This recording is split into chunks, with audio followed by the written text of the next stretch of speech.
What is up, book nerds? My name is Hillary, and welcome back to my channel. Today we're going to be talking about all the books that I read in June, and I read quite a few because I participated in Whatever-a-thon, and it was so much fun. I read a bunch of different books, and I had a blast doing it. I filmed weekly vlogs for Whatever-a-thon, and I will leave them linked in the eye in this video if you want to go check those out.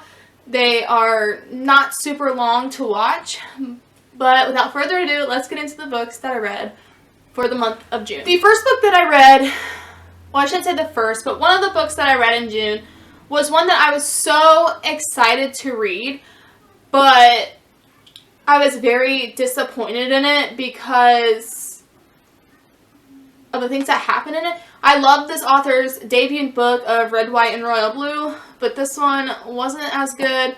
But that book is One Last Stop by Casey McQuiston.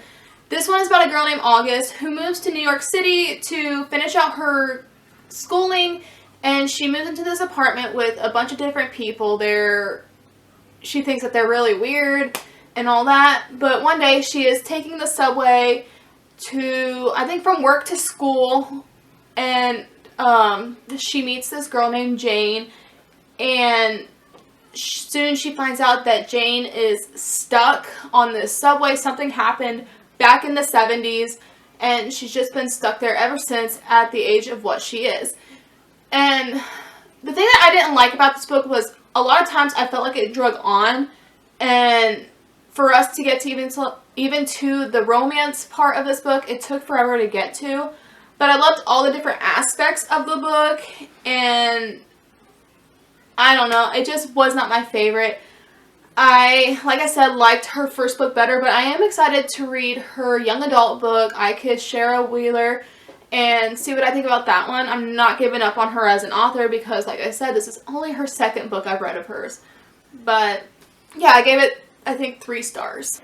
The next book that I'm going to be talking about is one that I read towards the end of the month, and it was very, very, very disappointing. I did not like it, and I think it's because it is more of a, how do I want to say it, like a law thriller type of book, but that book is The Murder List by Hank Philippi Ryan.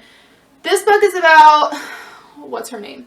Rachel North, and she is doing her internship because she just got done with her law school. So before she can take the bar, she has to do a summer internship. The person she does the internship with is her husband's arch enemy, and her husband is also a lawyer. And so during this summer internship, she's taking care of helping the lawyer that she's working with take care of certain cases. She comes up with a murder case that happened, but all of a sudden they bring up one that happened from her past, and you're trying to figure out what happened to this person and how she died and who did it.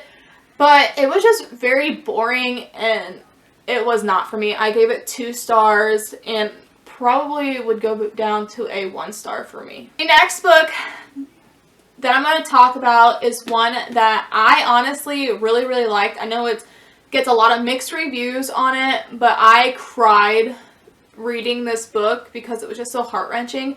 And that book is You've Reached Sam by Dustin Theo. This is his debut novel, and it's about this girl, I'm trying to think of what her name is, Julie, and she loses her boyfriend Sam. He gets in a car accident one night coming to pick her up from the train station, and he dies.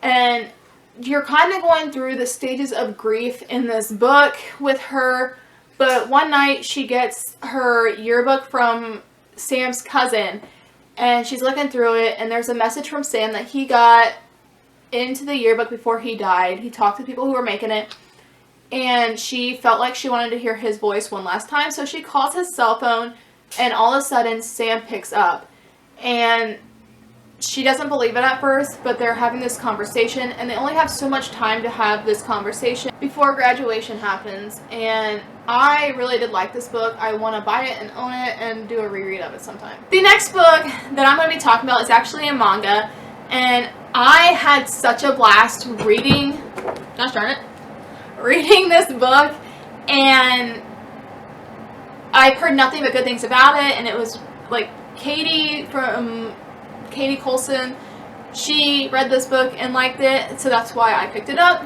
But that manga is Spy Family by Tatsuya Endo. This is about a guy who is a spy, and his mission is to create this family and have his kid go into this private school and take down the headmaster. Well, he's a single guy, and so he goes to this orphanage and adopts this little girl, and she is telepathic, which means that she can read people's minds, and he don't know that she's that, but she knows that he's a spy. And then he ends up marrying this girl, or this woman, and here to find out she is an assassin. So you have this spy, a telepathic, and an assassin. Nobody knows that anybody are these things besides the little girl. And just some of the commentary in this book, in this manga, was really funny. I was giggling at parts, and I can't wait to read the second one because I think it's going to be more about the little girl in this book. The next book I'm going to talk about is one that was very high on my books I wanted to read this year, and I have liked this author's other books, and like I said, I was excited for this one, and that book is Book Lovers by Emily Henry. This one I honestly really, really liked it. A lot of people don't, but for me, I loved it. And it's about this girl named Nora, and she works at a publishing house, and she meets this guy, what's his name? Charlie, that's his name. Meets this guy Charlie for lunch one day, and she wants him to pick up one of her author's books, and he says no, and that's where that leaves them. But then 2 years later, her sister wants to go on this sister trip to this place, and Charlie and Nora run into each other, so they have never had like a meet cute, but she's read a bunch about them, and I thought it was a good book. I love the romance in it, and I love the sister bond, except some of the writing, like the younger sister, who is an adult and has kids, still calls her older sister Sissy, which was just kind of annoying. But I really did like this book and can't wait to read more by Emily Henry. The next book I'm going to be talking about is a graphic novel, and I absolutely love the first one, and so I was excited to read the second one, and that book is Heartstopper Volume 2 by Alice Oseman. If you know what Heartstopper is about, I'm not going to go too much into detail, and if you don't, where have you been? It is a show on Netflix now, and it is very popular in the book community. But this is about Charlie and Nick, and in this you're following up on on Volume 1, and you see their relationship grow, and Nick figures out what his sexuality is, and it's just fun seeing him accept who he is and him and Charlie's relationship. And I can't wait to read Volume 3 because I think I've heard that that one is a hard-hitting one where they're going through more of like anxiety and stuff in it. But I am so glad I picked these books up and can't wait to own the next books in this series. This next book that I'm going to be talking about was honestly a disappointment because the first two books that I've read by this author were amazing and I loved them. I gave them both, I think, 5 stars, but this one I believe I gave 2 or 3 stars, and I just had such high hopes for it. But that book is Malibu Rising by Taylor Jenkins Reid. This one is about the kids of Mick Riva, who you heard about in The 7 Husbands of Evelyn Hugo.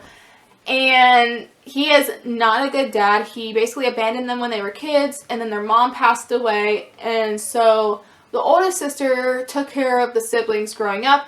Every year at the end of summer, she throws a big party at her house, and her siblings invite a lot of people. And so there's a lot of famous people that show up, and things get out of hand. And that's basically what this book is taking part of. It's a 24-hour story. So it goes from 7 a.m. to 7 a.m. the next day.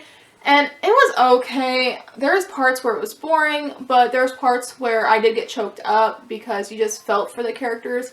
But I have to say that this was not Taylor Jenkins Reid's best work. And I've heard her next book is not as good either, but I'm still going to read it and give it a try because everybody's different on their book taste. The next book that I'm going to be talking about was a YA thriller, and if you know me, I'm not huge on YA thrillers because a lot of times you can guess what happens in the end, but this one kept me intrigued the whole time I read it, and that book is I Killed Zoe Spanos by Kit Frick. This is about this girl who gets this nanny job in the summer, and she finds out that she looks a lot like Zoe Spanos, who ended up going missing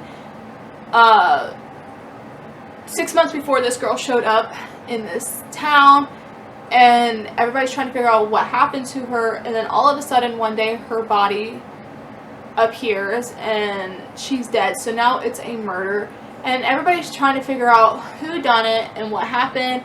And this was a lot of twists and turns in the story, and I had a blast reading it. It was a very quick read for me. I could not guess what ever happened in the story with Zoe until I think until it was revealed. Yeah, because it was just so good. I had a blast reading it, and I will read other stuff that Kit Frick comes out with. And the last book I'm going to be talking about is one that was my favorite book that I read this past month, and I'm so excited to read the second book this in July, and that book is The Poppy War by R.F.Kuang. This is a very heavy fantasy, and if you can't stand gore and all that stuff, I would not read this because it gets heavily violent in this book. But it's about a girl named Renan, and everybody calls her Rin, and she grew up as an orphan, taken in by this family who basically deal things to people. I don't want to say what it is on here, but she gets accepted into the synagogue where she is training to basically fight this war that's going to be happening. But then the school starts getting taken over, and she finds out that she has these powers, and so she's part of, what is that gang called? I'm trying to think.